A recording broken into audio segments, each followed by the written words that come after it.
They say when a woman loses everything, she either breaks or she begins again with fire in her eyes.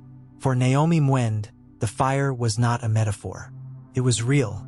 It roared through her home in Kidale, a quiet farming town nestled in Kenya's highlands, and devoured everything she had spent decades building with her late husband, Paul.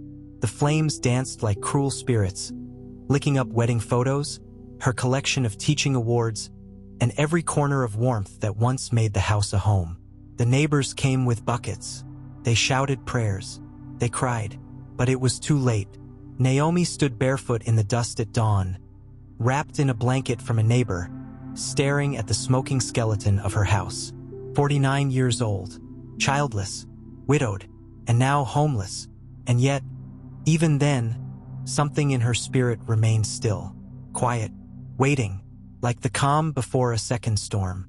That night, Naomi lay on a borrowed mattress in a friend's living room. Sleep didn't come. At exactly 3:12 a.m., she heard it. A child's cry.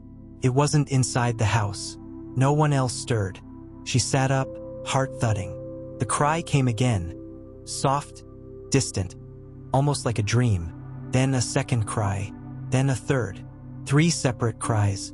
3 different voices, each one trembling with desperation. She stood, wrapping the borrowed shawl around her shoulders, and stepped outside into the darkness. The cries led her past the gate, down a narrow path that curved behind the maize fields, toward the abandoned church compound.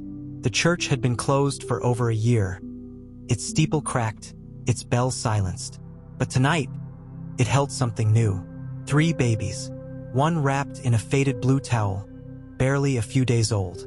The second, maybe a year old, had a ragged shirt and dried tears on his cheeks. The third, a toddler with curly hair and wide, silent eyes, clung to the leg of a pew, watching Naomi without blinking. She should have screamed. She should have called the police. But she didn't. She knelt. "Where are your mothers?" she whispered. None of them answered. Of course not. She scooped up the smallest child. He didn't cry. He simply curled into her arms like he'd been there all along. And in that moment, Naomi Mwend, who had never borne a child, felt something inside her shift. Not just pity, not just sorrow, something deeper, something maternal, ancient. "I don't know where you came from," she said softly, gathering the others. "But tonight, you are mine." Naomi didn't go to the police right away. She should have. It would have been the proper thing, the legal thing. But the moment she held those children in her arms, logic surrendered to instinct. Something was wrong. These weren't just abandoned children. They were hidden. The toddler had a healing bruise across her arm and flinched whenever Naomi moved too quickly. The baby had a strange necklace, an amulet with carved markings, not from around here. The middle child, no more than a year old, wouldn't speak, wouldn't even cry. His eyes were large, dark, and haunted. Naomi brought them back to the small room she'd rented at the edge of town. A single bed, a kerosene lamp, and just enough space to breathe. She cleaned them, fed them bits of boiled cassava, sang lullabies she hadn't sung in years. And when the dawn light filtered through the wooden slats in the wall, she named them. The newborn, tiny and warm against her chest, she named him Lumo, which meant light. He had come into her life when everything else had burned to ash. The quiet boy who didn't cry, Baraka, meaning blessing, because despite his silence, his presence gave her peace. The bruised toddler with watchful eyes, Zawadi, meaning gift, because no matter how mysterious their appearance, Naomi believed they were sent for a reason. She told no one the truth. To her friends, she said they were her late sister's grandchildren, orphaned and sent to her by distant relatives. People believed her.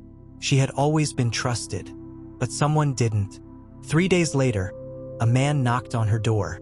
He was old, tall, dressed in black slacks and a faded white shirt. His hands were calloused, his voice deep.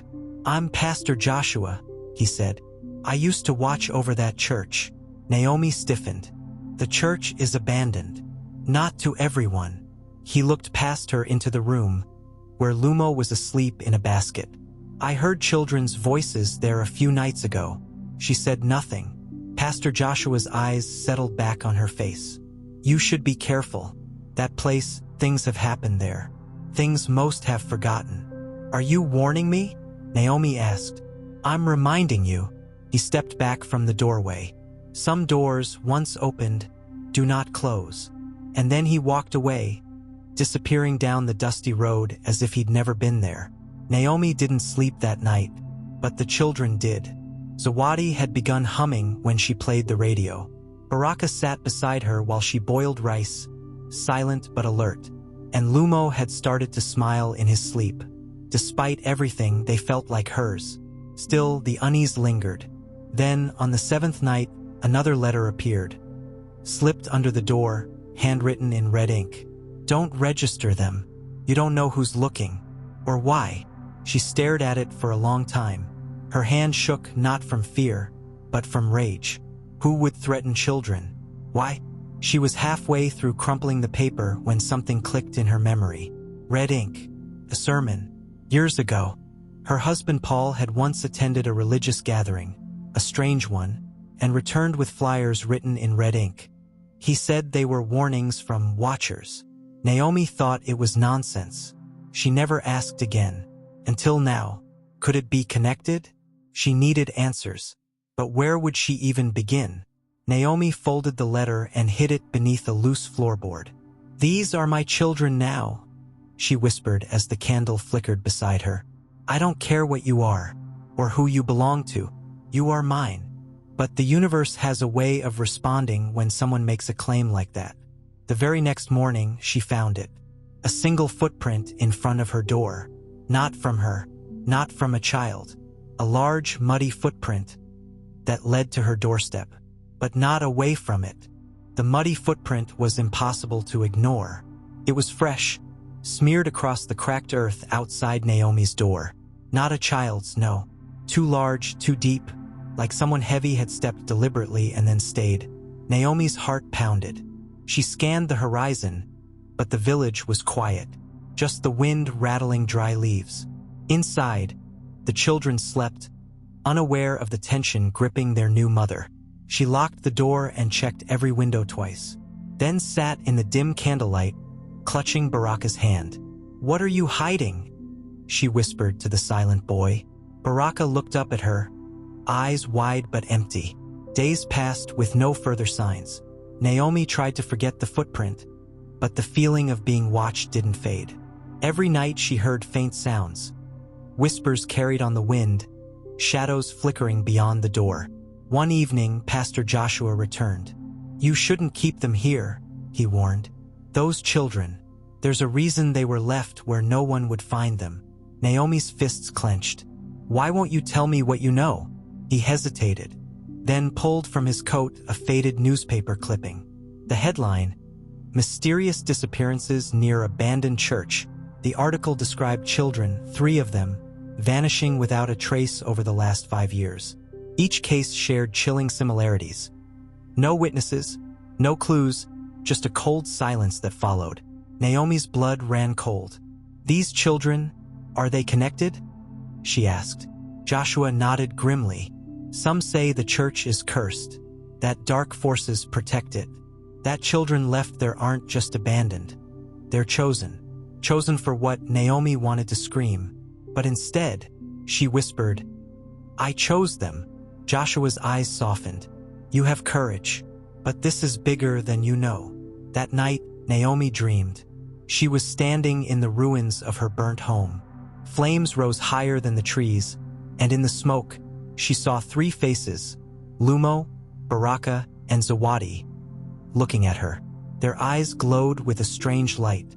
Then a voice echoed, deep and distant.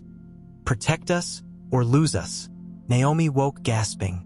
Outside, the wind had stopped. The night was unnervingly still. She knew one thing for certain. She could never give up on these children, because they were not just her children. They were a mystery she had to solve. This is the part 1 of the story. In the second part 1, we'll be revealing the mystery. Please like, subscribe, and share this beautiful story.